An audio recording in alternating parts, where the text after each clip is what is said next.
दुर्ग जिला न्यायालय में आज वकील के ऊपर हमला होने की घटना सामने आई। इसके विरोध में आज वकीलों के द्वारा पटेल चौक में प्रदर्शन कर काफी हंगामा किया गया। आपको बता दें कि आज दुर्ग जिला न्यायालय में एक बड़ी घटना सामने आई है, जिसमें एक महिला ने अपने ही वकील पर चप्पल से हमला कर दिया। वहीं महिला का कहना है कि वकील ने पहले उसके ऊपर हमला किया और जबरदस्ती उन्हें मामले में समझौता करने के लिए कह रहा था। विवाद इतना बड़ा कि सिटी कोतवाली थाने में पहुंचकर मामले में दर्ज करने के लिए कहा गया, जिसमें पुलिस द्वारा पहले महिला के पक्ष में बयान दर्ज किया जा रहा था, जिसके विरोध में वकीलों द्वारा आज पुलिसों के खिलाफ नारेबाजी कर पटेल चौक में प्रदर्शन किया गया, जिसकी वजह से काफी देर तक यातायात में बाधा रही। वकीलों द्वारा जल्द से जल्द सिटी कोतवाली थाना प्रभारी को हटाए जाने की मांग की जा रही है। दीपमाला सिन्हा की रिपोर्ट। मामला इस तरह है कि लगभग 12 बजे के करीब एक महिला और उनके पति थाने में आए यह कंप्लेंट देके कि एक वकील जिनके वो क्लाइंट हैं उनके द्वारा महिला पर और उनके पति पर कॉम्प्रोमाइज़ करने के लिए दबाव बनाया जा रहा है। तो इसी दबाव के बनाने के दौरान उनका आपस में विवाद हुआ और महिला का कहना था कि उन वकील ने उनको थप्पड़ मार दिया महिला को। तो उसी के वकील का कहना था कि महिला ने उनको चप्पल से मारा।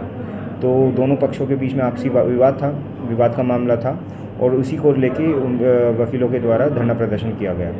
और दोनों इसको देखते हुए हम दोनों के खिलाफ मतलब एक जांच करेंगे और सबसे पहले एफआईआर करेंगे और उसके बाद फिर आगे की जो भी जांच होगी उसके बेसिस पे हम रिजल्ट। आचार संहिता लगी हुई है उस पर चक्का जाम नहीं, आचार संहिता लगी हुई है वो इलेक्शन से रिलेटेड है। वो चक्का जाम अब नहीं है, वो हट गया है। 3 घंटे नहीं हुआ, 3 घंटे नहीं। हम सॉरी बुलवा रहे हैं, लेकिन वो बोलने को तैयार नहीं हुई है। इतनी अकड़ अच्छी बात नहीं है। आप कोर्ट में आ रहे हो, तरीके से आना चाहिए, सभ्यता से बात करना चाहिए, वकील को तू तड़ाक से बात नहीं करना चाहिए। और उसके बाद में और वकील को थप्पड़ मारेगी तो कोई भी वकील बर्दाश्त नहीं करेगा। मैडम, क्या कारण था कि वकील लोग 3 घंटे तक चक्का जाम करना पड़ा? यही कारण था कि हमने कहा कि एफआईआर करो, तो प्रशासन 1 सप्ताह का समय बोल रहा था। हमने कहा 1 सप्ताह नहीं, क्योंकि संज्ञेय मामला है इसलिए तत्काल अपराध पंजीबद्ध किया जाए, और वही मांग थी और वो मांग हमारी आज पूरी हो गई। चप्पल की बात सामने आई, ऐसा कुछ है? चप्पल की बात बताए ना हमने कि चप्पल मारी है, जिसका निशान भी है वकील साहब के सामने, आप देख सकते हो, उसमें उनके साइड में चप्पल का निशान भी है। लगातार थाना प्रभारी को और हम लोगों ने इसीलिए एडवोकेट को आए दिन पक्षकारों से इस प्रकार का सामना करना पड़ता है। इसलिए हमारी मांग है प्रोटेक्शन एक्ट जल्दी से जल्दी लागू किया जाए। जिस प्रकार से मध्य प्रदेश में प्रोटेक्शन एक्ट लागू किया गया है, उसी प्रकार से छत्तीसगढ़ में भी चुनाव के समय तो बहुत लंबे चौड़े कहा गया था कि प्रोटेक्शन एक्ट लागू किया जाएगा, लेकिन अभी तक प्रोटेक्शन एक्ट लागू नहीं हुआ है। और जैसे ही चुनाव हो जाता है आचार संहिता के बाद हम लोग प्रोटेक्शन एक्ट की मांग करेंगे, और इसके लिए धरना प्रदर्शन चाहे जो करना होगा हम करेंगे। मैडम जी, चक्का जाम के दौरान थाना प्रभारी को हटाने जाने की भी मांग कर रहे थे, इसलिए क्या कहेंगे? चक्का जाम क्योंकि वो सहयोग नहीं कर रहे थे, इसलिए हम लोगों ने मांग किया है। आज नेताम साहब के यहाँ एक मामला परिवाद का, असीम सिंह उसमें अधिवक्ता थे। वो महिला उनकी ही मतलब पक्षकार थी। उस महिला ने मतलब दोनों परिवार में आपस में ही मनमुटाव है, 2 भाइयों के बीच में। तो वो एक तो बोलता है नहीं नहीं आप करोगे, एक बोले नहीं नहीं, ऐसा करके विवाद करने लगे। तो बोले भाई परिवाद है, आप लोग आपस में तय कर लो करके। तो इस बीच में महिला तू तड़ाक से उससे मतलब वकील साहब से बात करने लगी, तू कौन होता है रे बोलने वाला, इस प्रकार से। तो बोले वकील साहब को ऐसी भाषा में मत प्रयोग करिए, आप न्यायालय में आइए, न्यायालय में ढंग से बात करिए। तो वो उठ के वकील साहब को एक थप्पड़ मार दी। हाथ में उनके निशान भी है, जो मारी है उसका निशान भी है।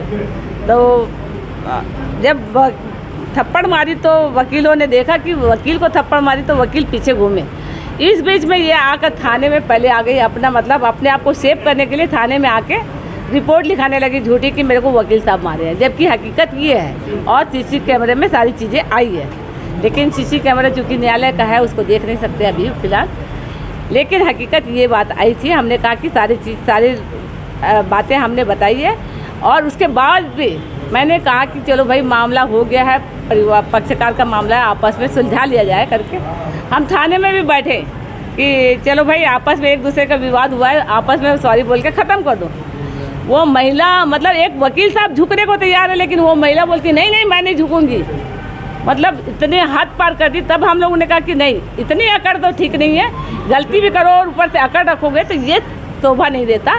तब हमने कहा कि नहीं अब तो इनके ऊपर FIR दर्ज होना चाहिए। इसलिए हम लोगों ने, हमारी मांग थी कि एक तो गलत काम करो और ऊपर से चोरी, ऊपर से सीना चोरी वाली बात आ रही है, तो अब FIR होना चाहिए। तब हम लोगों ने, उन लोगों का केस मेरे पास है, उन लोगों का पेशी कराने के लिए मैं कोर्ट के अंदर ले गया। कोर्ट के अंदर मैंने बोला कि वो परिवाद केस जो है उसको निकाल दो, उसका पेशी इन लोगों को लेना है। तो उसमें से एक आरोपी जो था अनिल धुसिया और उसकी पत्नी चंदा देवी, उन लोगों ने समझा कि ये परिवार बोल रहा है, तो बोलता है, ज़ोर ज़ोर से बोलने लगा, कोई मेरा परिवार नहीं है, वो सब आप ऐसा कैसे बोल रहे हैं कि वो मेरा परिवार है। असल में जो परिवार बोल रहा था उसको वो परिवार समझ रहा था, विरोधी पक्षकार को। मैं उसको पेशी ले लिया, बाहर में फिर उसको समझाने का प्रयास किया कि अरे मैं परिवार बोल रहा था। नहीं नहीं, आप परिवार बोल रहे थे और आप राजीनामा करने के लिए मुझे बोल रहे हैं, राजीनामा वगैरह मुझे नहीं करना है, जो करना है वो आप अपने मन से मत कीजिए। मैं बोला मैं कुछ नहीं कर रहा हूँ भाई। तो बोलता है तुम क्या देखते हो, तुम अच्छा वकील नहीं हो, तुम्हारे को देख लूँगा मैं।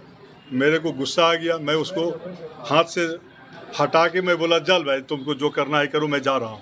इतने में वो गाली गलौज करने लगा और उसकी पत्नी मेरे ऊपर हमला करने की नीयत से, मारपीट करने की नीयत से मेरे को मारने लगी। मैं पीछे पीछे, मैं आगे आगे भागने लगा, वो पीछे पीछे मेरे साथ करीब 100 मीटर तक दौड़ाते रही मेरे को। बाद में वकील साहब आ गए, उसके सामने भी उसने चप्पल से और हाथ मुक्का से मारपीट किया और जान से मारने की धमकी दी। महिला का आरोप है कि पहले आपने हाथ उठाया। नहीं, वो गलत बोलती है, झूठ बोलती है वो। और वहाँ CCTV कैमरा मौजूद है? हाँ बिल्कुल, उसके वीडियो CCTV कैमरा मौजूद है। CCTV कैमरा से आप देख सकते हैं कि किसकी गलती है। आप लोग पटेल चौक भी गए थे, क्या कुछ हम लोग धरना प्रदर्शन करने के लिए सांकेतिक रूप से गए थे कि हमारी बात को सुना जाए, क्योंकि अधिवक्ता यहाँ पर काम करने के लिए आता है, वो लड़ाई झगड़ा करना उसका उद्देश्य नहीं रहता है। हम तो पक्षकार का काम करते हैं, हम तो एक सेतु का काम करते हैं। कोर्ट के सामने हम लोग खड़े होकर पक्षकार को समझाना बुझाना हमारा काम है, लेकिन पक्षकार जब आक्रामक हो जाए तब तो हमारे पास और कोई साधन रह नहीं जाता है सिवाय प्रशासन के और थाना पुलिस के। क्या प्रशासन आपकी बात को नहीं सुन रहा था जो धरना? हाँ, उस समय तक नहीं सुन रहे थे, लेकिन अभी उन्होंने सुन लिया है और वो निष्पक्ष जांच कर कार्रवाई करने को। आप लोग CCTV वीडियो निकालने से मना कर रही है, पहले हाईकोर्ट से परमिशन नहीं, ये हम लोगों का काम नहीं है। CCTV कैमरा ये न्यायालय का काम है। हमारे कहने से और ना कहने से CCTV कैमरा का फुटेज मिलेगा या नहीं मिलेगा, इससे हमारा कोई संबंध नहीं है। अपना परिचय बता दीजिए। मैं असीम कुमार सिंह, अधिवक्ता, जिला न्यायालय 2।